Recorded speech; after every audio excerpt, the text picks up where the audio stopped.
பாருங்க, देखिए மூணு காரியத்தை அவன் கூட தான் என்ன பண்ணா எடுத்து வச்சிட்டான். 3 कार्यों को जो है उसके साथ एक जन ने जो रख लिया। இவங்க என்ன பண்றாங்க? ये क्या करते हैं? இவங்க அந்த எரிகோ மதிலை சுற்றி வரும்போது वो यरीहो को जब घूम कर आ रहे थे 6 நாள் 6 தடவை ஒவ்வொரு முறையும் ஒரு தடவை சுத்தி வந்தாங்க. 6 दिन जो है एक एक बार उसका चक्कर मारे இவங்க 7வது நாள் 7 தடவை சுத்தி வர சொன்னாரு. और 7वें दिन 7 बार चक्कर लगाए। அப்படி 7 தடவை சுத்தி வரும்போது அந்த மதில் கீழே விழுந்துச்சு. उस समय पे वो यरीहो का दीवार जो है गिर पड़ा। இவங்க மேல் நோக்கி ஏறி ये ऊपर की ओर चढ़कर அந்த பட்டணத்தை பிடிச்சாங்க. उस नगर को जो है कब्जा कर लिया। அதுக்கு முன்பாக இயேசு ஏற்கனவே சொல்லியிருந்தான், उसके पहले योशुआ ने कहा था இந்த பட்டணத்துல இருக்க எந்த ஒரு தங்கமையோ பொருளையோ பொண்ணையோ எடுக்க கூடாது. इस नगर से कोई भी चीजों को जो है आप लेना அப்படி नहीं। எடுத்தீங்கன்னா அது தேவனுடைய ஆலயத்துல பொக்கிஷத்துக்கு சேர்க்கணும்னு சொல்லியிருந்தான். अगर लाए तो परमेश्वर के जो देवालय के उसमें रखना होगा। இதெல்லாம் அந்த அதிகாரத்துல உள்ள இருக்கு. इसके अंदर लिखा हुआ है, நமக்கு அதெல்லாம் வாசிக்க நேரம் இல்ல. हम सब पढ़ नहीं पाएंगे। நான் சொல்ற வசனம் அதுல இருக்கு. நீங்க வேணுங்கிறவங்க நீங்க அப்புறம் சர்ச்சை முடிக்க வாங்கிக்காங்க. आप बाद में इन चीजों को मुझसे पूछ सकते हैं। பாருங்க, देखिए இப்படி இருக்கும்போது அந்த ஆகானுங்கிறவன் என்ன பண்ணிட்டான்? कि आगान जो है क्या करता है, 3 காரியத்தை எடுத்து வச்சுட்டான் உள்ள. 3 कार्यों को जो है अंदर रख लिए। ஒன்னு பொண்ணு, एक सोना, 2 வெள்ளி, दूसरा चांदी 3 வந்து பாவியுடைய சால்வை. और एक शॉल ओढ़ना जो இந்த है। 3 எடுத்துட்டு इन तीनों को रखकर நான் வீட்ல போய் ஒளிச்சிட்டான். अपने घर में जाकर नीचे छुपा लिया। இதனால ஒரு பெரிய சாபம். इसके द्वारा एक बड़ा श्राप, இதனால யோசுவா மூங்கப்புற விழுற சூழ்நிலை ஆயிட்டு. इसके कारण योशुआ को जो है मुंह के बल गिरना पड़ा। ஏன்னா அதுக்கப்புறம் ஆயப்படந்து போகும்போது क्योंकि आई की ओर जाते ஒரு समय பெரிய தோல்வியோடு ஏற்பட்டுச்சு. एक बहुत बड़ा घाटा उसे हुआ। ஏன்னா இவங்க கூட இந்த 36 பேர் ஆயப்பட்டத்தை சேர்ந்தவங்க क्योंकि 36 जो है नगर के लोग थे வெட்டி கொண்டு விட்டாங்க. वे मार डाले இந்த गए। தோல்வியை சகிக்க முடியாம वो उस हार को ना सहते हुए இந்த 20-30 லட்சம் பேருக்கு தலைவனா இருக்கிற யோசுவா ये 20-30 लाख लोगों का जो मालिक है மூங்கப்புற விழுந்து கிடக்கான். वो मुंह के बल गिरा पड़ा है। பாருங்க, அந்த தோல்வியை சகிக்க முடியல. उस हार को वो नहीं सह पाया। ஏன் சகிக்க முடியல அப்படின்னா क्यों नहीं सह पाया? தேவனுடைய யாருமே சொல்லிருக்காரு. யோசுவா 1 அதிகாரத்துல योशुआ के पहले अध्याय में लिखा है, என்ன சொன்னாரு? क्या लिखा है? நீ உயிரோடு இருக்க நாளெல்லாம் तू अपने जीवन पर जब तक जीवित है ஒருவனும் உனக்கு முன்பாக நிற்க முடியாது அப்படின்ட்டு. कोई भी तेरे सम्मुख खड़ा नहीं रह 5வது सकता। வசனத்தை எடுத்து படிங்க. 5वां वचन को पढ़िए। நல்லா கவனமா கவனிங்க. உங்களோட தேவன் பேசுவாரு. आपसे परमेश्वर जो है बातें करेंगे। நீ உயிரோடு இருக்கும் நாளெல்லாம் ஒருவன் உனக்கு முன்பாக எதிர்த்து நிற்பதில்லை. நான் மோசேயோடே இருந்தது போல உன்னோடும் இருப்பேன். நான் உன்னை விட்டு விலகுவதும் இல்லை, உன்னை கைவிடுவதும் இல்லை. பாருங்க, देखिए இங்கிலீஷ்ல படிக்கிறீங்களா? சரி, ஓகே. பாருங்க, देखिए இப்ப இவர் சொல்லிட்டாரு பெரிய வாக்குத்தத்தத்தை. ये बड़े वाचा को इसने कह दिया। தேவன் ஆதாமோட பஸ்ல பேசினாரு. परमेश्वर ने आदम से बातें की। அவன் பாவம் செய்த அவர் கேக்குறாரு, ஆண்டவர் எங்க இருக்கிற ஆதமான்னு கேக்குறாரு. परमेश्वर आदम से पूछते तू कहाँ है? அது பல அர்த்தங்கள் உண்டு. उसके बहुत से अर्थ है, அந்த செய்திக்குள்ள போற நேரம் கிடையாது. उसमें हम जाने के लिए समय नहीं। ஆதாமே நீ எங்க இருக்கிறாய்னு கேக்குறாரு. परमेश्वर ने आदम से पूछा तू कहाँ है? ஏன் தேவனுக்கு தெரியாதா? क्या परमेश्वर नहीं கண்டிப்பா जानते? தெரியும். जरूर அவன் जानते நிக்கிற हैं। இடம் தப்பான இடத்துக்கு போய் நிக்கிறான். वो कहीं गलत रास्ते पर जाकर खड़ा है। ஒரு குழந்தையை நீங்க இந்த இது வீடுன்னு வச்சுக்காங்க. समझिए ये घर है, நீ வீட்ல இருந்து அந்த சைன் ஸ்டேஷனுக்கு போயிட்டு வர சொல்லிட்டு போறீங்க. आप अपने बच्चे से कहते हैं कि घर पे बैठो मैं थोड़ा स्टेशन जाकर आता हाफ हूँ। अन आवर வரேன்னு சொல்லிட்டு போறீங்க. आप आधे घंटे में आओगे कहते हो। நீங்க போய் நீ வர்ற வழியில பார்த்தா உங்க மகன் வந்து இமாலய ஹோட்டல்ல நிக்கிறான். आपका बच्चा जो है शायद हिमालय होटल के इधर खड़ा ஒரு होगा। 5 வயசு பையன். एक 5 उम्र का இது எப்படி लड़का, இருக்கும்? आपके मन में क्या होगा? அவன் எங்க இருக்குன்னு நீ எங்க நிக்கிறன்னு கேட்பீங்க. आप पूछेंगे मैं तुझे कहाँ रुकने बोला था? ஆதாம எங்க நிக்க சொன்னாரு? परमेश्वर ने आदम को कहाँ रुकने அவன बोला? பரிசுத்தத்துல அவருடைய பிள்ளையா நிப்பாட்டினாரு. वो पवित्रता के अंदर परमेश्वर के पुत्र के रूप में था, ஆனா அவன் பிசாசு பிள்ளையா வந்து நின்னுட்டு இருக்கான்.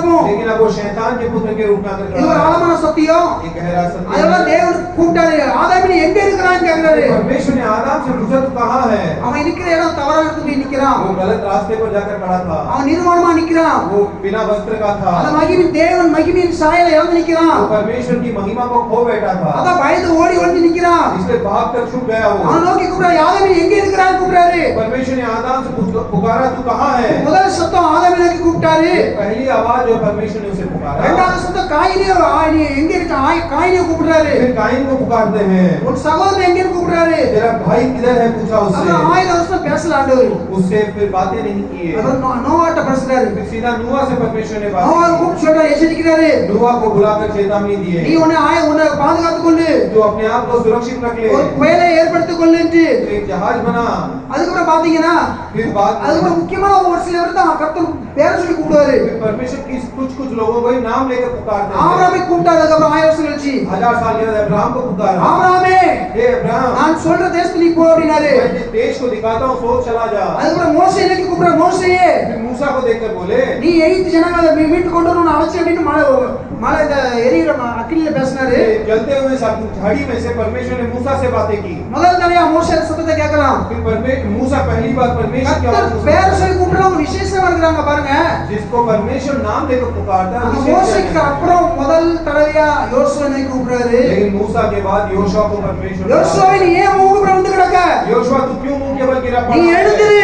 उठ जा, உன் வல்லமையை தரித்துக் கொள்ளு. तेरे सामर्थ को पहन ले, இன்னைக்கு நீ உன்னை பரிசுத்தப்படுத்திக் கொள்ளு. अपने आप को पवित्र बना ले। நாளைக்கு உன் முன்பாக பெரிய அற்புதங்களை செய்வேன். तेरे सामने कल मैं बड़े अद्भुत काम யோசுவா करूंगा। 3:5 சொல்லுது, योशुआ 3:3 अध्याय 5वां நீ वचन இந்த कहता है, அற்புதம் உன்னை பரிசுத்தம் பண்ணிக்கொள்ளு. तो अपने आप को पवित्र बना, நாளைக்கு உன் முன்பாக பெரிய அற்புதங்களை செய்வேன். कल मैं तेरे सामने बड़े आश्चर्य कर्म को करूंगा। படிங்க. யோசுவா ஜனங்களை நோக்கி உங்களை பரிசுத்தம் பண்ணிக்கொள்ளுங்கள். நாளைக்கு கர்த்தர் உங்கள் நடுவிலே அற்புதங்களை செய்வார். நாளைக்கு உன் முன்பாக அற்புதங்கள் செய்வாரு.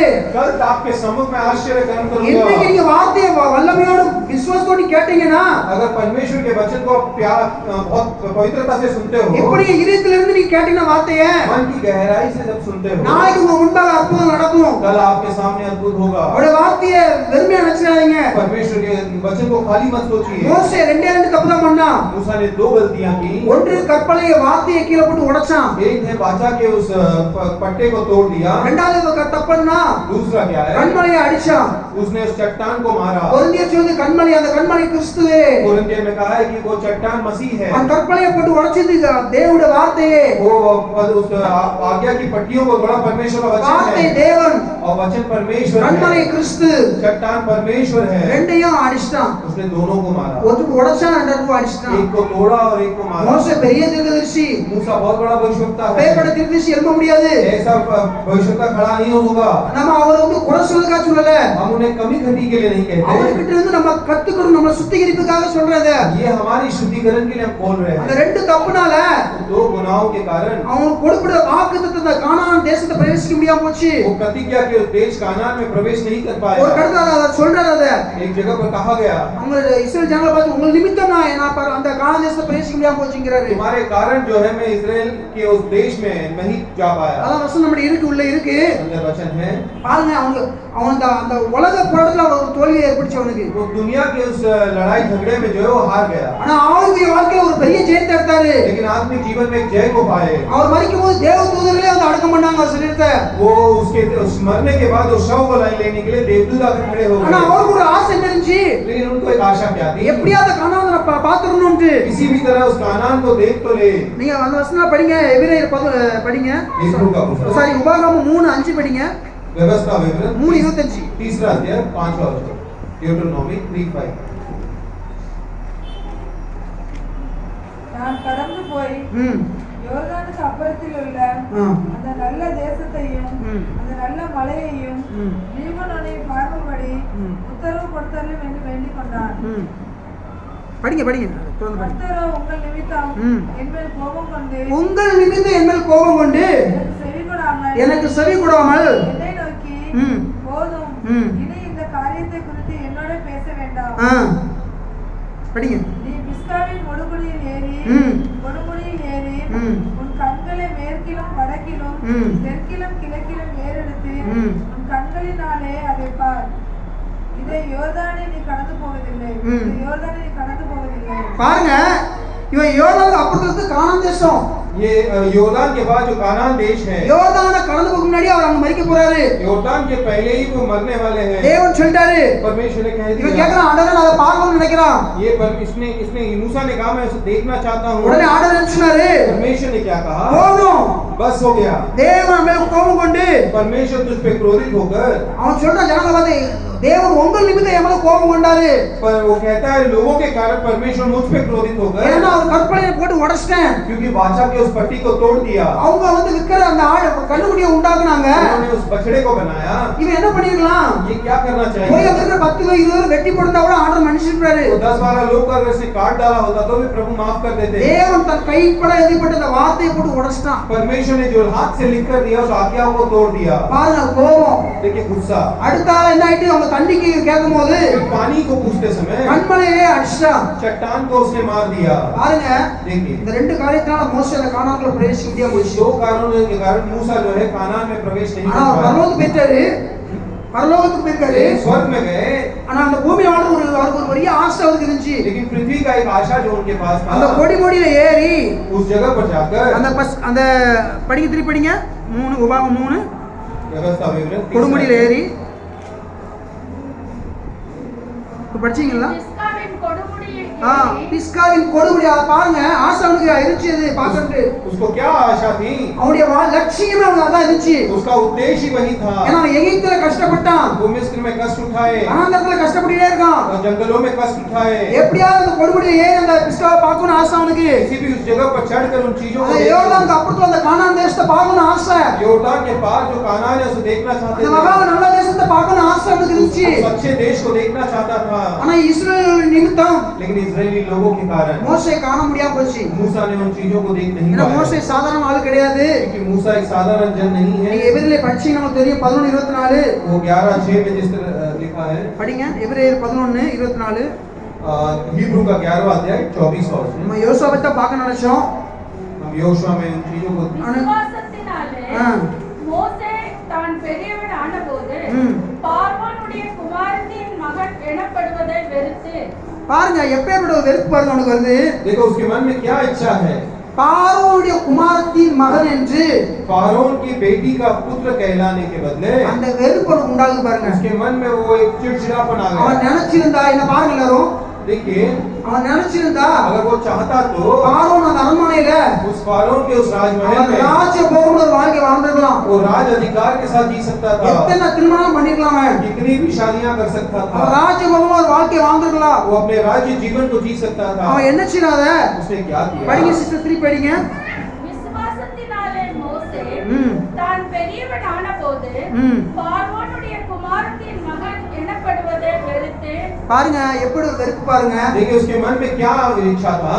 பாருங்க ஏதாவது வீட்ல ஏதாவது கொஞ்சம் வசதியானவங்க இருந்தாங்கன்னா अगर कोई घर में कोई अच्छे बरकत के साथ जी எல்லா रहे சொத்து हैं, பத்து இருந்துச்சோ अच्छे धन संपत्ति के साथ हैं, எல்லாரும் ஒரு பெரிய கலெக்டர் ஆபீஸ்ல ஒரு கலெக்டர் ஆபீஸ்ல ஒரு கிளர்க்கா தான் வேலை பார்த்துட்டு இருப்பாங்க. या कलेक्टर के ऑफिस में क्लर्क का काम करते நான் கலெக்டர் होंगे, ஆபீஸ்ல வேலை பார்க்கறேன்னு சொல்லி ஊர் பூரா சொல்லிட்டு वो இருப்பாங்க. पूरे गांव में बोलेंगे मैं कलेक्टर ऑफिस में काम कर रहा हूँ। இல்லாட்டி ஏதாவது கொஞ்சம் நிலமெல்லாம் இல்லாத ஒரு வீடு வாசல் பெருசா இருந்துச்சுன்னா थोड़े घर बड़े बांध लिए तो எப்ப பார்த்தாலும் அதை பத்தியே பேசிட்டு இருப்பாங்க. हमेशा अपने ही इन चीजों के बारे में बातें करेंगे। இவன் பார்வோனுக்கு அடுத்த ஸ்தானத்துல இருக்கிறான் மோசே. फारोन के अगले स्थान पर खड़ा है मूसा। பார்வோன் எல்லா கணத்தையும் கொடுத்து வச்சிருந்தான். फारोन ने सभी अधिकार उसे देकर रखे हैं। எகிப்து முழுவதும் மோசே தெரியாம இருக்க முடியாது, அவ்வளவு ஃபேமஸான ஆளு அவன். वो कोई भी मिस्र में मूसा को नहीं जानता, ऐसा नहीं था। பார்வோனுடைய மகனை கூட அப்படி கனம் பண்ணல. फारोन के पुत्र को भी इतना सम्मान नहीं होगा, ஏன்னா பார்வோனுடைய மகளுடைய மகனாக மோசே இருக்கிறான் இலவசன். क्योंकि फारोन की बेटी का वो पुत्र कहलाया இவன் है। சகலத்தையும் கற்றுக்கொண்டவன் இவன். वो सभी चीजों को सीखा हुआ मनुष्य है। அப்பேற்பட்ட ஒரு உயரமான இடத்துல இருக்கிற ஒரு மோசே एक ऊंचे जगह पर रहने वाला அதை मूसा வெறுக்கிறான் பாருங்க. उन चीजों को इनकार करता है। படிங்க 25 அநித்தியமான பாவ சந்தோஷங்களை அனுபவிப்பதை பாருங்க. அந்த பாவ சந்தோஷத்தை அனுபவிப்பதை பார்க்கிலும் தேவனுடைய ஜனத்தோட துன்பத்தை அனுபவிப்பதே தெரிந்து கொண்டார். பாருங்க தேவ ஜனத்தோடு देखिए परमेश्वर के लोगों के साथ துன்பத்தை அனுபவிப்பதை தெரிந்து கொண்டான். वो दुख भोगना जो है अधिक उत्तम सोचा। அடுத்த வருஷம் படிங்க சிஸ்டர். இனி வரும் பலன்கள் நோக்கமாய் இருந்து ம். எகிப்தில் உள்ள பொக்கிஷங்களிலும் ம். கிறிஸ்துவின் நிமித்தம் வரும் நிந்தனையை அதிக பாக்கியம் என்று எண்ணினார். பாருங்க देखिए பாவ சந்தோஷத்தை வெறுக்கிறான் பாருங்க. उस पाप की उस आनंद को वो इनकार करता है। இதே சிம்சோன் பாருங்க, सिमसोन को देखिए, ஒரு நசீர் இடத்துல அழைக்கப்பட்டவன் அவன். एक नाजरेत वंश में जो है पुकारा हुआ அவனை கொண்டு मनुष्य है। இஸ்ரவேலுக்கு ஒரு ரட்சிப்பு உண்டாயிருக்கணும். उनके द्वारा इजरायलियों के लिए उद्धार का काम आना அவன் है। பாவ சந்தோஷத்தை வெறுக்காம வேசி இடத்துல போறான். वो पाप को इनकार किए बिना वेश्याओं के पास जाता है। முடிவு என்ன ஆயிடுச்சு? अंत में क्या हुआ? மரணம் உண்டாகுது. मरण आता है। சவுல் பாருங்க, सौल को देखिए, தேசத்தின் முதல் ராஜா. वो उस देश का पहला राजा है। அவன் பாவ சந்தத்தை வெறுக்காம वो पाप को इनकार ना करते हुए இந்த ஆடு மாடு மேல அவன் இச்சிக்கிறான் பாருங்க. वो भेड़ बकरियों के ऊपर अपनी इच्छाओं को डाल दिया। அதான் அவனுக்கு என்ன நேரிடுச்சு? उससे क्या करीब आ சத்துரு गया? கையில அமலேக்கிற கையில ரெட்டுப்படி சாகறான். वो शत्रु जो अमलेकी है उनके हाथ में जो मारा गया, அவனே குத்தி கொண்டு நாண்டு நாண்டு சாகுறான். उसे अपने आप को मार कर मरना पड़ा। அவன் தலையை எட்டி கொண்டு போறாங்க. उसके सिर को काट कर ले गए। பாருங்க, தேவனுடைய சித்தத்தை செய்யாம இச்சையில விழுறாங்க. परमेश्वर की इच्छा को ना छोड़कर मांस की इच्छाओं में जब गिरते हैं, இப்படி அநேகர் உள்ள இருக்கிறாங்க பார்க்கலாம். ऐसे बहुत से हैं कलाम में। இதே நீங்க யோசிச்சு பாத்தீங்கன்னா, யோசேப்பு योसेफ को देखेंगे तो இதே பாவச்சி தான் அவன் தேடி வந்துச்சு. वही पाप जो उसे भी ढूंढ कर आया। அந்த போத்திபார் மனைவி மூலமா வந்துச்சு. पोतीफर की पत्नी के द्वारा அவன் என்ன आया। சொன்னா? उसने क्या என்ன कहा? தேவன் பார்த்து கொண்டிருக்கிறார். मेरा परमेश्वर मुझे देख रहा நான் है, விரோதமா எப்படி செய்ய முடியும் பாவம்? मैं इनके विरोध में कैसे पाप करूं? இந்த எண்ணம் வரணும் தேவனுடைய பிள்ளைகளுக்கு. ये इच्छा होना चाहिए बच्चों உங்களுக்குள்ள को। பாவ இச்சைகள் வருதா? आपके अंदर पाप की इच्छा இல்ல आती தேவனுடைய है, சித்தத்துக்கு விரோதமா ஏதாவது காரியம் உங்களுக்குள்ள வருதா? परमेश्वर के विरोध के कार्य जो आते हैं, யோசேப்பை நினைத்துக் கொள்ளுங்க. நீங்க आप योसेफ को याद करिए। யோசேப்பை மாதிரி பிடித்துக் கொள்ளுங்க. योसेफ को पकड़ लीजिए। அதை விட்டு விலகி ஓடுறதா இருக்கணும். उनसे दूर, उन चीजों से दूर भागना है। அப்பதான் உயர்வான ஒரு இடத்துக்கு நீங்க போக முடியும். तभी हम ऊंचे स्थान पर जा सकते हैं। பாருங்க, மோசே அதை வெறுத்தான். मूसा ने इन चीजों को इनकार किया। இப்படி திருப்பி 27 படிங்க சிஸ்டர். 27 அதுல விசுவாசத்தினாலே ம். அவன் அதிர்ஷ்டமானவரை தரித்தது போல தரிசிக்கிறது போல உறுதியாய் இருந்து ஆ. ராஜாவின் கோபத்துக்கு பயப்படாமல் எகிப்தை விட்டு போனான். பாருங்க, அநேக காரியங்கள் உள்ள இருக்கு. மோசே பத்தி நம்ம பார்க்கல இன்னைக்கு. मूसा के बारे में हम नहीं देख रहे हैं, மோசே பத்தி நேரம் காணாது நமக்கு. उसके लिए हमें समय कम पड़ेगा। நம்ம பார்ப்போம் யோசுவா. हम योशुआ को देख रहे हैं। பாருங்க, அவன் உறுதியா இருந்தான் மோசே. मूसा जो है वो पक्का था। பார்வோனுக்கு போய் முன்னாடி நிக்கிறது சாதாரண விஷயம் கிடையாது. फारों के सामने खड़ा रहना आसान बात नहीं है। ஒண்ணே போட்டுருவான். वो आपको मार डालेगा, ஆனாலும் உறுதியா இருக்கிறான் பாருங்க மோசே. लेकिन वो बहुत स्थिर खड़ा था। அவன் நினைச்சிருந்தா எப்படியோ வாழ்ந்துடலாம். वो कैसा भी जी सकता था, ஆனா தேவனுக்காக வாழணும். लेकिन परमेश्वर के लिए जीना அவன் है। என்ன சொல்ல வரான் பாருங்க. क्या कहता है? விசுவாசத்தினாலே அவன் विश्वास के द्वारा அதரிஷ்டமானவரை अनदेखी चीजों को தரிசிக்கிறது போல वो देखने की रीति அவன் में இந்த பூமிக்குரிய நோக்கல பாருங்க. वो पृथ्वी के कार्यों को नहीं அவன் देखता, பரலோகத்துக்குரிய நோக்கி பார்க்கறான். वो स्वर्ग की ओर देख रहा है। இந்த எண்ணம் ஒரு உயர்வான இடத்துல இருந்து அந்த எண்ணம் வராது அது ஈஸியா. ये ऊंचे पद पर रहने वालों को ये विचार कब जल्दी नहीं आता। மனம் போன போகல வாழ்ந்து நினைப்பாங்க. अपने मन की इच्छा से जीना चाहते हैं वे இந்த लोग। ஒரு அர்ப்பணிப்பு மோசஸ்க்குள்ள இருந்துச்சு. मूसा के अंदर ये अर्पण का जीवन था। அதனால தான் அவனை கொண்டே எகிப்துக்கு ஒரு எகிப்துல இருக்கிற அந்த அடிமையான ஜனங்களை इसलिए मिस्र के गुलामी में जो लोग थे, ஆண்டவர் விடுதலை கொண்டாந்தாரு. परमेश्वर मूसा के द्वारा छुटकारा சரி, நம்ம दिया। யோசுவாக்கு போயிருவாங்க. हम योशुआ की पुस्तक में दोबारा வாபஸ் आएंगे। யோசுவா 7க்கு வந்துருங்க. योशुआ का पुस्तक 7वां अध्याय। இப்போ யார் கோபுரம் விழுந்து கிடக்குறான்? मुंह के बल कौन गिरा पड़ा है? ஒரு சாதாரண மனுஷன் கிடையாது. ये एक साधारण जन नहीं है। அந்த 20-30 வருஷத்துக்கு தலைவன் அவன். 20-30 लाखों का एक सरदार है। இவனை யாரும் தூக்கி எழுப்பிட முடியாது. इसे कोई खड़ा नहीं उठा नहीं அங்க सकता, யாரும் அவன் யோசுவா எழுந்துன்னு சொல்ல முடியாது. कोई बोल नहीं सकता योशुआ तो उठ जा कर। அவன் அப்படியே அப்படி உயர்வான இடத்துல இருக்கிற யோசுவா கோபுரம் விழுந்து கிடக்கான். योशुआ उतने बड़े स्थान पर था, वो मुंह के बल गिर पड़ा है। பாருங்க, பிசாசுக்கு ஒரு காரியம் செய்வான். वो शैतान जो है कि कार्य करता है। அவனுக்கு தேவனுடைய பிள்ளைகளை கோபுரம் விழ பண்றது, परमेश्वर के बच्चे जो मुंह के बल गिरते அவங்க हैं, தோல்வியடைய செய்வது, उनको हरा देना, அப்படி அநேக காரியங்கள் செய்து ரொம்ப இஷ்டம் அவனுக்கு. ऐसा करना उसको बहुत इच्छा நீங்க है। புதிய பாடலாம் பாத்தீங்கன்னா, आप नए करार में देखोगे तो நீங்க பாருங்க அப்போஸ்தலர் 12 அதிகாரத்தை 7-2 படிச்சீங்கன்னா, प्रेरितों के 12वां अध्याय 7 में அந்த देखेंगे। யோவானுடைய சகோதரன் யாக்கோபை யோவான் கொன்னுட்டான். யாக்கோபை याकूब को जो है யோவான் என்ன பண்ணிட்டான்? हेरोद ने क्या किया? கொலை செஞ்சிட்டான். मार डाला ஆள வச்சு.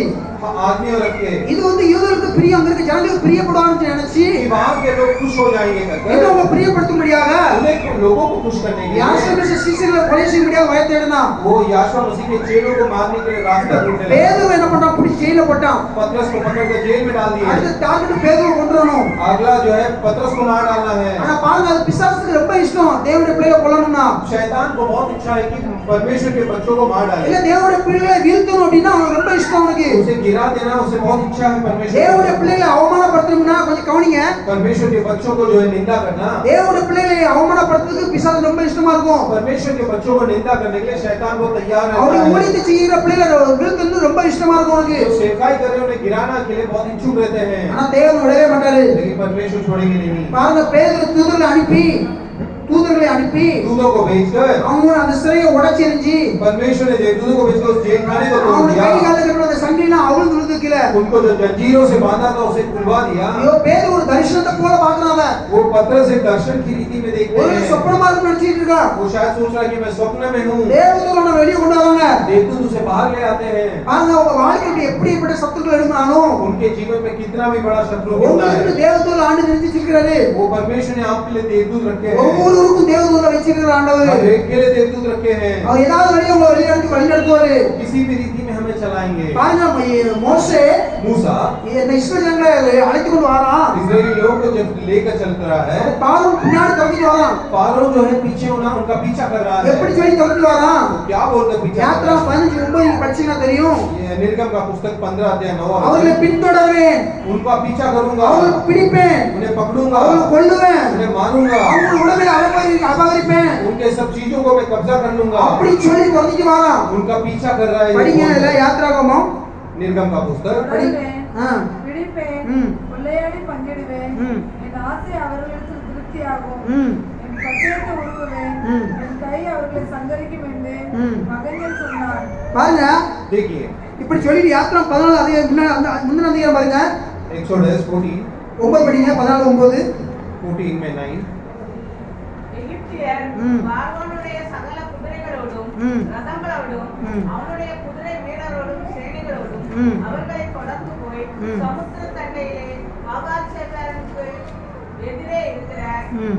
ஈரோத் பள்ளத்தாக்கின் முன்னணியிலே பாளையம் இறங்கி இருக்கிற அவர்களை கிட்டினார்கள். 12 படிங்க அதுல 14 12 யாத்ராகமம். நாங்கள் எகிப்திலே இருக்கும்போது ம். நாங்கள் எகிப்தியருக்கு ம். வேலை செய்ய எங்களை சும்மா விட்டுவிடும் என்று சொன்னோம் அல்லவா? ம். நாங்கள் வனாந்தரத்திலே ம். சாகிறதை பார்க்கிலும் ம். எகிப்தியருக்கு வேலை செய்கிறது எங்களுக்கு நலமாய் இருக்குமே என்றார்கள். சரி இதுல அந்த அதிகாரத்துல படிங்க சொல்ற வசனம் உங்களுக்கு வரும். ये वचन आप बाद में अध्याय पढ़ लीजिए। இவங்க பயந்து நடந்துறாங்க. ये डर कर चुप रहे हैं।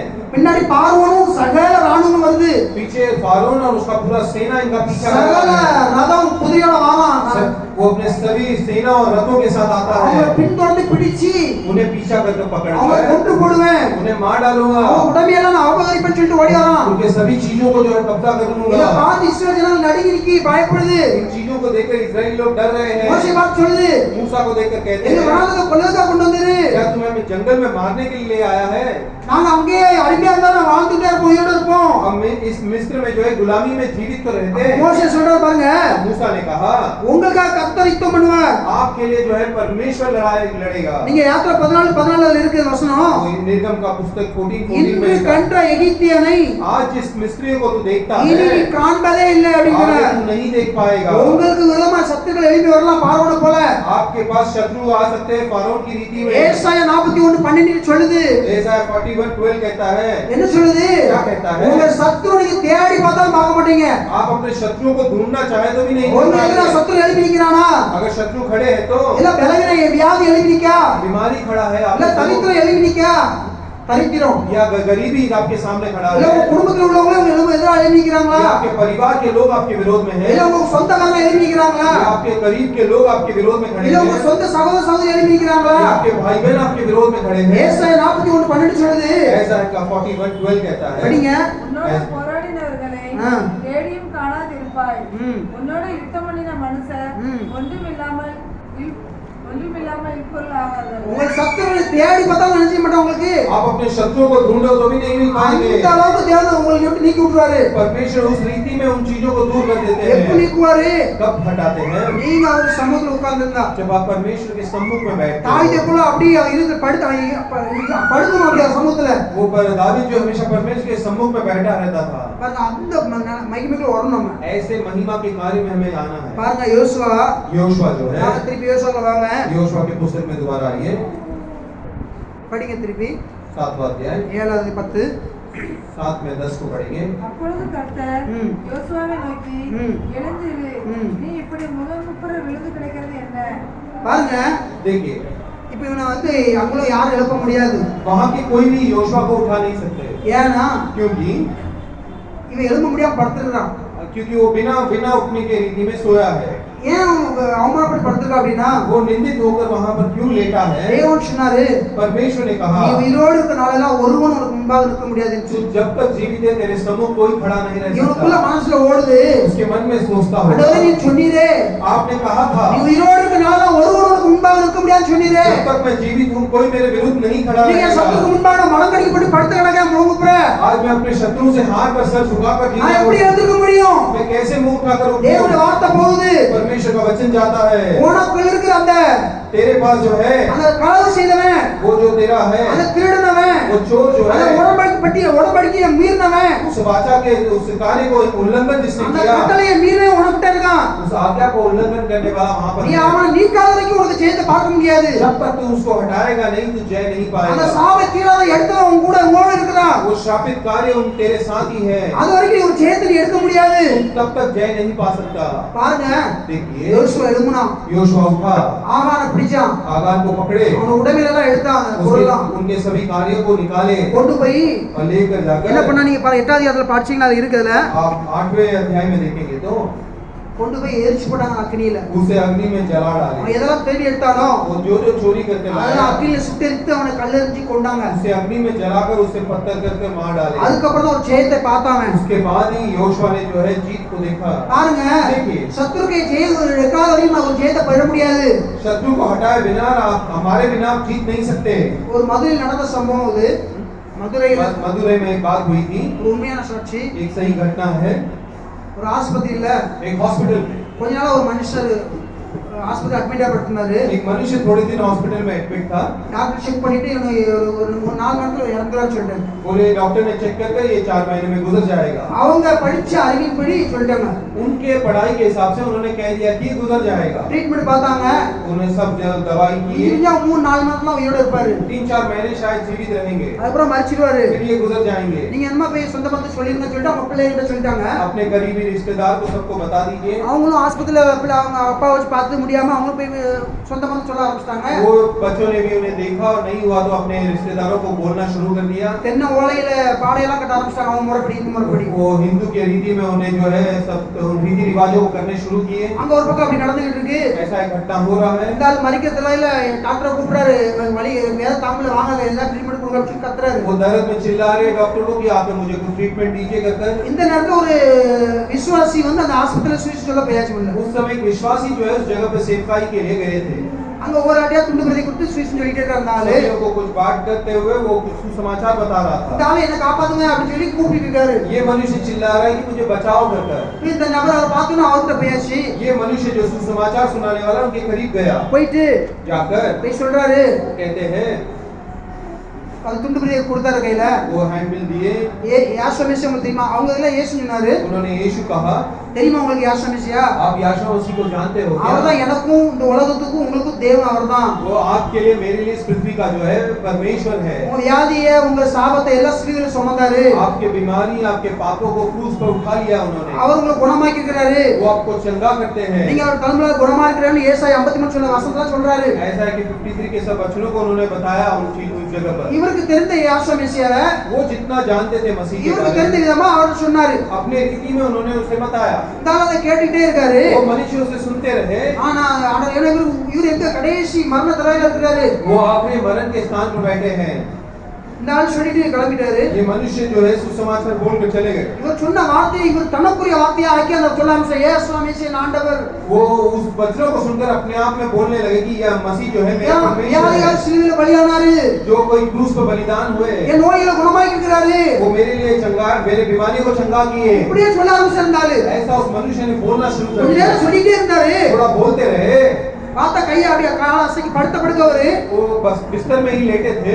கையை கால அசைக்கிறாரு हाथ पैर हिलाना शुरू किए, கை கால அசையுது हाथ पैर हिलने लगा, எந்திரிச்சு உட்காராரு उठकर बैठने लगे। அக்கம் பக்கத்துல பேஷண்ட் முடிச்சு முடிச்சு பாக்குறாங்க அவனை आसपास के लोग जो है उसे देख रहे हैं घूर घूर कर। ஒருவேளை சாகனத்துல சில புத்தி தெரியும் முழுக்க அதனால எந்திரிச்சு நடப்பாரு முழுக்க कुछ அப்படின்னு लोग நினைக்கிறாங்க सोचते हैं कि मरने से पहले किसी किसी में जीवन आता है, उस तरह का है எந்திரிச்சு क्या? அங்கிட்டு இங்கிட்டு நடந்தாரு वो उठकर चलने फिरने लगे। சரீரத்துல ஆரோக்கியம் அவர் சொல்லிட்டே இருக்க அவருக்குள்ள வல்லமை ஒரு தெய்வீக வல்லமை இறங்கிட்டே वो இருந்துச்சு बोलते बोलते ईश्वरीय सामर्थ्य जो उनके अंदर भरने लगा। பார்த்தாரு देखिए இதுக்கப்புறம் நாங்க பெட்ல இருந்தோம்னா अभी भी अगर बेड में लेटे रहे तो 3-4 மணி நேரம் நான் மறிக்கலனா 3-4 घंटों में नहीं मरे तो இந்த டாக்டர் மாதிரி தப்பான ஊசியை போட்டு நம்ம கொன்றுவோம் அப்படினு ये डॉक्टर जो है गलत सुई को डालकर मुझे मार भी डालेंगे। நடந்த சம்பவம் கேளுங்க. हुई घटना है மதுரையில मदुरई में।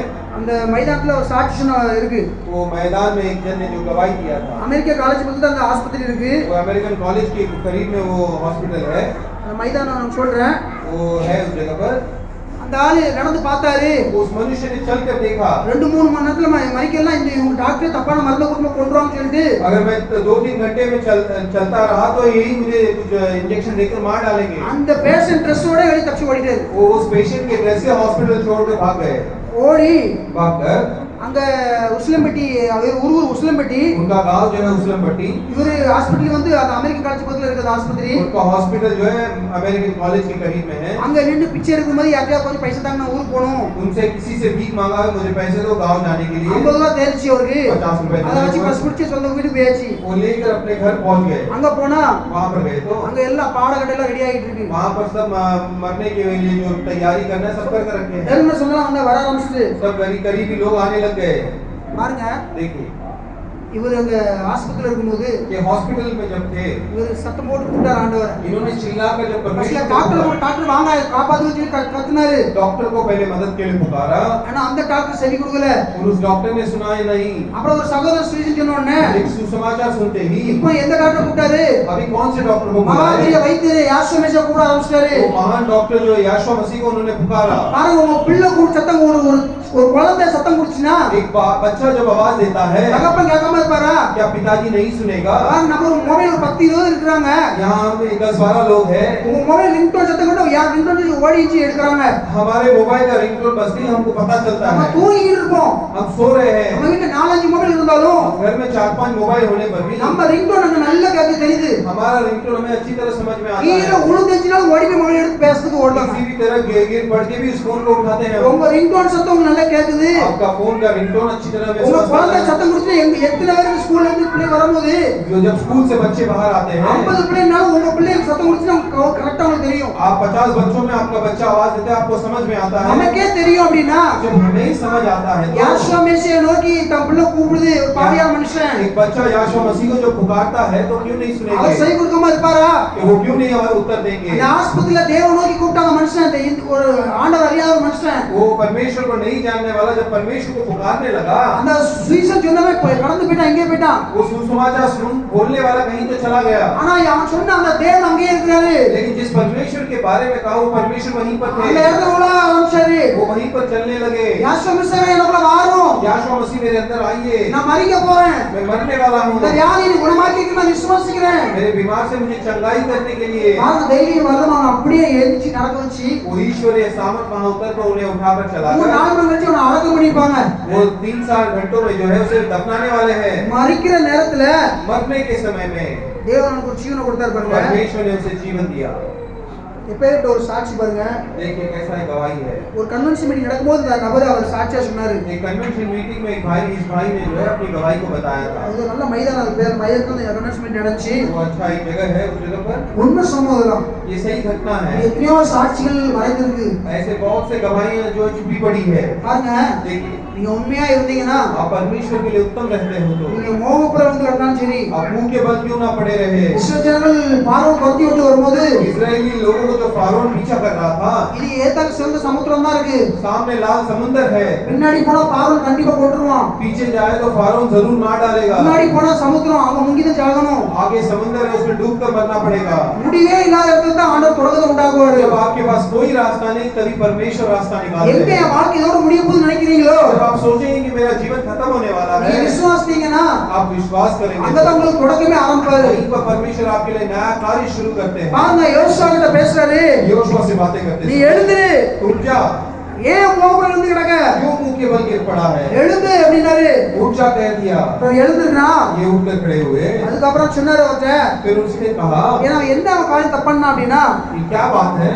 யோசுவா சொன்னாரு यहोशू से कहा நீ உயிரோடு இருக்க நாளெல்லாம் तू जब तक जीवित रहेगा ஒருவன் உனக்கு முன்பாக நிற்க முடியாது. कोई भी तेरे सम्मुख नहीं ठहर सकता। நேரம் செய்தி இருக்கு. अब संदेश तो है। சரி 10 நிமிஷம் கொடுத்துருங்க. பாருங்க देखिए இந்த யோசுவா யாருன்னு பாத்துருவோம். ये योशुआ कौन है देखेंगे। இந்த யோசுவா வந்து योशुआ जो ஒரு है வேவு பார்க்குற சாதாரண மனுஷனா மோசே கூட இருந்தவன். मूसा के साथ एक जासूस की रीति में जी रहा था। நீங்க பாத்தீங்கன்னா आप देखेंगे तो என்னாவது 13வது போயிருந்தீங்கன்னா गिनती का पुस्तक 13वां अध्याय அங்க 12 பேரை மோசே அனுப்புறாரு. वहाँ 12 लोगों को भेजते हैं। அந்த 12 பேர்ல उस 12 लोगों में 10 பேர் அவிசுவாச வார்த்தை பேசினவங்க.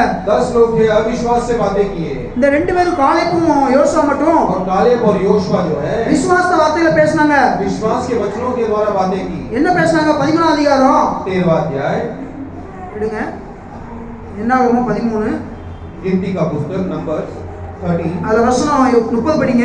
30वां वचन 32 படிங்க படிங்க. அப்பொழுது ம். காலேப் மோசேக்கு முன்பாக ம். ஜனங்களை அமர்த்தி ம். நாம் உடனே போய் ம். அதை சுதந்திரத்துக் கொள்வோம். 31 அவரோட கூட ம். போய் வந்த மனிதரோ ம். நாம் போய் அந்த ஜனங்களோட ம். எதிர்க்க நம்மாலே கூடாது, ம். அவர்கள் நம்மை பார்க்கலும் பலவான்கள் என்றார். சரி பாருங்க, நம்ம சொல்ற அப்படி வசனங்களை படிங்க. आप पढ़ लीजिए बात। என்னங்க 13 14 இந்த காரியங்கள் இருக்கு. ये नंबर्स 13 14 चैप्टर அந்த में 10 பேர் है। என்ன சொன்னாங்க? 10 लोगों ने क्या कहा? அவங்க நம்மளால ஜெயிக்க முடியாது. हम उनसे जीत नहीं सकते। அவங்க பலவான்கள். वो बलवान लोग हैं। அவங்க அருணிப்பான பட்டணத்துல வாழ்றாங்க. वो बड़े उस नगर में रहते हैं। அவங்க ராட்சத பிரதியை போல இருக்காங்க. वो राक्षस की तरह दिखाई देते அவங்க हैं। பாரு நம்ம வெட்டிக்கிளி போல இருக்கிறோம். हम उनके सामने टिड्डियों की तरह दिखाई இப்படி देते அவிசுவாச हैं। வார்த்தையில பேசினாங்க.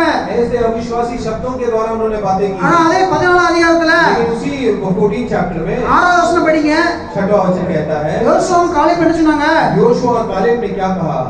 தேசத்தை ம். சுற்றி பார்த்தவர்களே, ம். நூனின் குமாரனாகிய யோசுவாவும் ம். எப்புன்னையின் குமாரனாகிய காலேபும் ம். தங்கள் வஸ்திரங்களை கிழித்துக் கொண்டு ம். இஸ்ரவேல் புத்திரரின் ம். சமஸ்த சபையை நோக்கி, ஆ. நாங்கள் போய் சுற்றி பார்த்து ம். சோதித்த தேசம் மகா நல்ல தேசம். பாருங்க, அது மகா நல்ல தேசம். அதுல நமக்கு தேவன் நம்ம மேல பிரியமா இருந்தா நமக்கு கொடுப்பாரு. वो बहुत अच्छा देश है। परमेश्वर जिससे प्रेम करते हैं उन्हें देंगे। அவங்களை காத்த நிழல் அவங்க விட்டு விலகி போயிட்டு वो जो चीज है उनसे निकल गया। தேவன் நம்மோட இருக்கிறாரு. परमेश्वर हमारे साथ है। நம்ம எளிதாக ஜெயித்து கொள்ள हम அப்படிங்கறாங்க. आसानी से उस पर जीत सकते हैं। பாருங்க, இப்படி விசுவாசத்தை பேசினது தான் யோசுவா. ऐसे विश्वास से बोलने वाला योशुआ था। ஒரு கட்டத்துல एक समय पर மோசே मूसा 40 நாள் மலையில இருக்கிறாரு. 40 दिन पहाड़ पर वो बैठा है। யோசுவா சாதாரண தலைவன் ஆகல. योशुआ जो है तभी वो उस जगह का सरदार नहीं बना। பாருங்க, மலையில 40 நாள் போய் மலையில ஆண்டவர் பேச போறாரு. எத்தனை நாள் அவனுக்கு தெரியாது. कितने दिन बातें करने वाला है पता नहीं, जाकर बैठ गए। மலையில போய் மோசே எங்கெல்லாம் போறாரோ அங்க கூட யோசுவா போவாரு. जहाँ मूसा जाता था वहाँ यहोशू उनके पीछे पीछे जाता था। பாருங்க, देखिए இப்ப யோசுவா கூட்டு போறாங்க. योशुआ को ले जाते हैं। மலைன்னா நல்ல வெளிச்சம், லைட்லாம் அடிச்சுலாம் இருக்காது. अच्छा वो வெளிச்சமே இருக்காதுங்க. वहाँ पर उजाला नहीं था।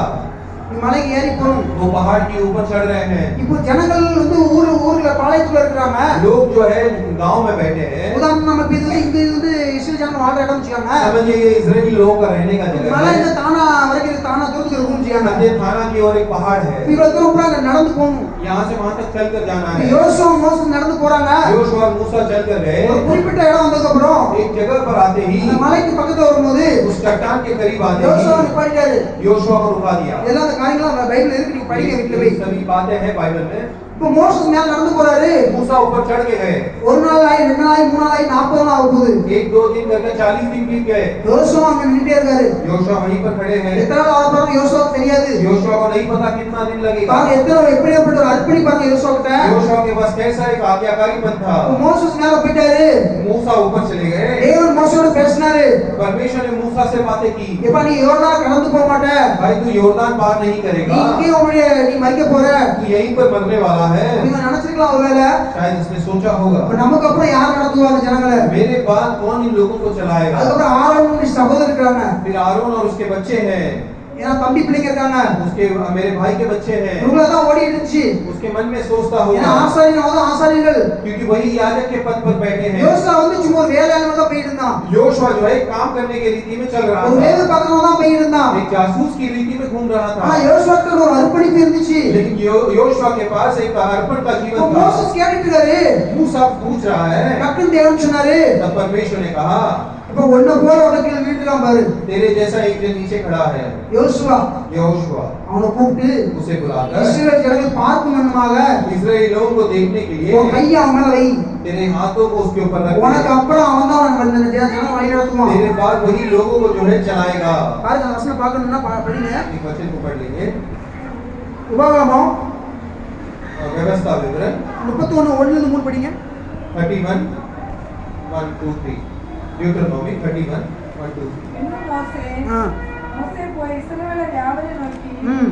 இன்று நான் 120 வயதுள்ளவன் ம். இனி நான் போக்கும் வரத்துமாய் இருக்கக்கூடாது ம். இந்த யோர்தானை நீ கடந்து போவதில்லை என்று ம். கர்த்தர் என்னோட சொல்லியிருக்கிறார் ம். உன் தேவனாகிய கர்த்தர் தாமே ம். உனக்கு முன்பாக கடந்து போவார் ம். அவரே உனக்கு முன்னின்று ம். அந்த தேசத்தாரை அழிப்பார். 7 படிங்க 7 பின்பு மோசே ம். யோசுவாவை அழைத்து ம். இஸ்ரவேலர் எல்லாரும் பார்க்கத்தக்கதாக அவனை நோக்கி பலம் கொண்டு திடமனதாயிரு கர்த்தர் இவர்களுக்கு கொடுப்பேன் என்று ஆ. இவர்களுடைய பிதாக்களுக்கு ஆணையிட்ட தேசத்துக்கு ஆ. நீ நீ இந்த ஜனத்தை அழைத்துக் கொண்டு போய் அதை இவர்கள் சுதந்திரிக்கும்படி செய்வார். நான் கொண்டு போக மாட்டேன்பா मैं नहीं ले जाऊंगा நீ தான் அழைத்து கொண்டு போவ तुझे ही ले जाना होगा தேவன் உன்னதான் தெரிந்து கொண்டாரு परमेश्वर ने तुझे ही चुना है மோசேக்கு அப்புறம் தம்பி பிள்ளைய தெரிந்து கொள்ளல मूसा के बाद मूसा के भाइयों के बच्चों को ஏன்னா नहीं இஸ்ரவேல் लिया ஜனங்கள் பிள்ளை அதுக்கப்புறம் ஆசாரியனா அவன் தான் இருக்கிறான் क्योंकि इस्राएल लोगों में वही याजक के स्थान पे ஆரோன் है சகோதரர்கள் இருக்கிற பிள்ளைகள் இருக்காங்க எலியேசர்.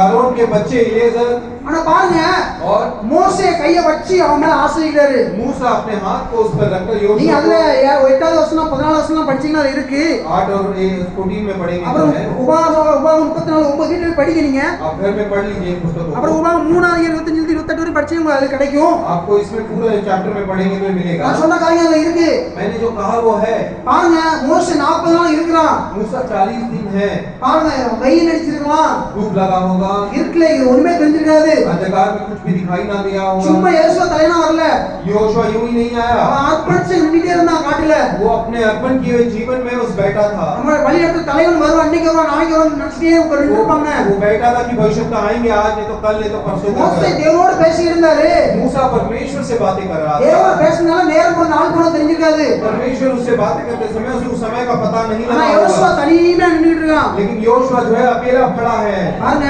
देखिए ஒரு வசனம் படிங்க एक वचन को पढ़िए இந்த வசனம் முக்கியமான வசனம் படிங்க ஆசாரி கூட நின்னுட்டே இருந்தான் யாத்திரை 33 11 படிங்க निर्गम का 33:11 நிறைய வசனங்கள் இருக்கு யாத்திரை 33 இந்த ஒன்று மட்டும் படிங்க 33 11 एक्सोडस 33:11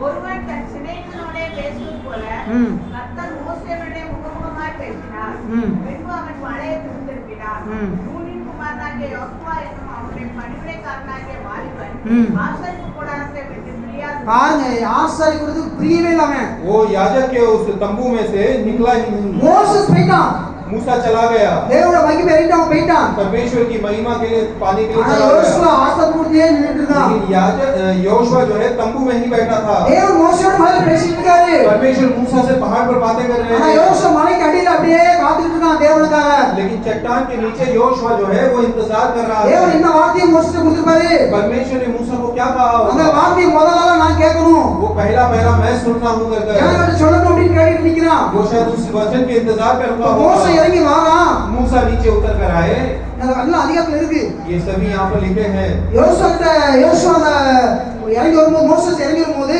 मूसा पहाड़ से उतर के आते இப்ப समय இவங்க ஊர்ல போயிட்டு இருக்காங்க गांव में जा रहे हैं ஊரை நோக்கி பாளையத்தை நோக்கி போயிட்டு இருக்காங்க वो उस नगर की ओर जा रहे हैं அங்க ஆதார சத்தம் கேக்கு वहां पर चिल्लाने का आवाज யோசுவா सुना மோசே இன்னைக்கு சொல்றான் योशुआ मूसा को देखकर நம்ம कहते ஜனங்க हैं பாடி ஆடி சிரிக்கிறாங்க அப்படின்னு अपने लोग जो है गीत गाकर चिल्ला रहे இல்ல அவங்க हैं ஆர்ப்பரிக்கிறான்னு சொல்லி சொல்றான் वो आपको वो पुकार रहे हैं परमेश्वर को மோசே சொல்றான் मूसा ने இல்ல அவங்க कहा தப்பான வழியில ஏதோ பாடி சிரிச்சிட்டு இருக்காங்க वो कुछ அப்படின்னு गलत रीति में जो है चिल्ला रहे हैं அவங்க என்ன பண்ணாங்களா उन्होंने क्या किया புசிக்கவும் குடிக்கவும் எழுந்திருந்து वो उस शराब पीने और उस अय्याशियों में காரியங்கள் இருக்கு பாருங்க वो बातें सब है அவங்க புசிக்கவும் குடிக்கவும் वो शराब पीने और उन मदिराओं को जो விளையாடவும் இருந்தாங்க वो उस क्रीड़ा में व्यस्त थे இது புதிய பள்ள அநேக அர்த்தங்கள் இருக்கு उस कार्यों को लिखा है பாருங்க देखिए புசித்து குடித்து விளையாட இன்னைக்கு மொபைல் டிவில ஏகப்பட்ட விளையாட்டு வந்துச்சு ये खा पी कर जो है खेलना जो इसे कहते இன்னைக்கு हैं பிசாசு அதுல எல்லாம் சிறைப்பிடித்து வச்சிருக்கான் आज शैतान सभी को उस पे कब्जा करके அன்னைக்கு रखा ஒரு है கண்ணுக்குட்டியை உண்டாக்கி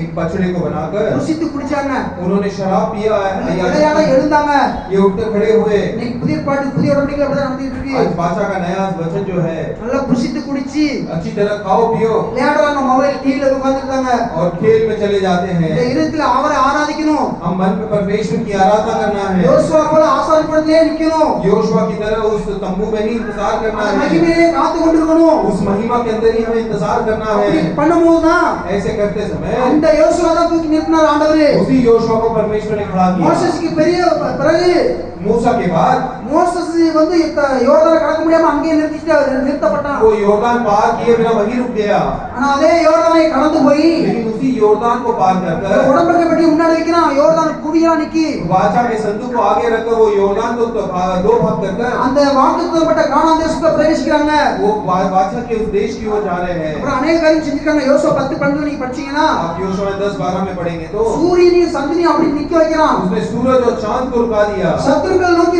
ஈட்டியை நிக்க நிறுத்துறாங்க சத்துருக்கள் வடகடிப்படுறாங்க वो शत्रुओं को हराने के लिए उस जगह पर उसने रोक दिया இவன் பாருங்க சூரியன் நின்னா நிக்கி கிபியா அந்த இடத்துல நிக்கியது उस जगह पर खड़ा है சந்திரன் நிக்க சொன்னா அது அப்படியே நிக்கி அசையாம चांद भी वहीं पर रुक गया பேர்பட வல்லமையை செஞ்சாரு யோசுவா உண்டு योशुआ को रखकर परमेश्वर ने बड़े काम இன்னும் अनेक किए காரியங்கள் உள்ள இருக்கு उसमें बहुत से कार्य छुपे हैं யோசுவா போல நம்ம என்ன சொல்றாரு योशुआ की तरह में क्या करना எழும்ப है சொல்றாரு நம்மள उठने के लिए कहा உங்க है பாவத்தை விட்டு எழும்புங்க अपने पापों से उठिए உங்க ரகசியமான காரியத்தை விட்டு எழும்புங்க वो गुप्त चीजों से बाहर निकल आइए உங்களுக்கு அக்கிரமத்தை விட்டு வெளியே வாங்க अपने आपके अदब के कामों से बाहर आइए இன்னைக்கு நீங்க பரிசுத்தம் பண்ணிக்கணும் நாளைக்கு உங்க வாழ்க்கை அற்புதம் நடக்கும் आज अगर हम पवित्र बनते हैं तो कल आपके जीवन में आश्चर्य யோசுவா चमत्कार இப்ப होगा। ஒரு பெரிய தலைவரா நீங்க வருவீங்க योशुआ की तरह एक बड़े कैप्टन की तरह आप खड़े யோசுவா रहोगे இப்ப பெரிய அற்புதம் அதிசயம் செய்ய ஆரம்பிப்பீங்க योशुआ की तरह बड़े अद्भुत कामों को आप करोगे சூரியன் சந்திரனை அப்படியே நிற்க வைத்தான் सूरज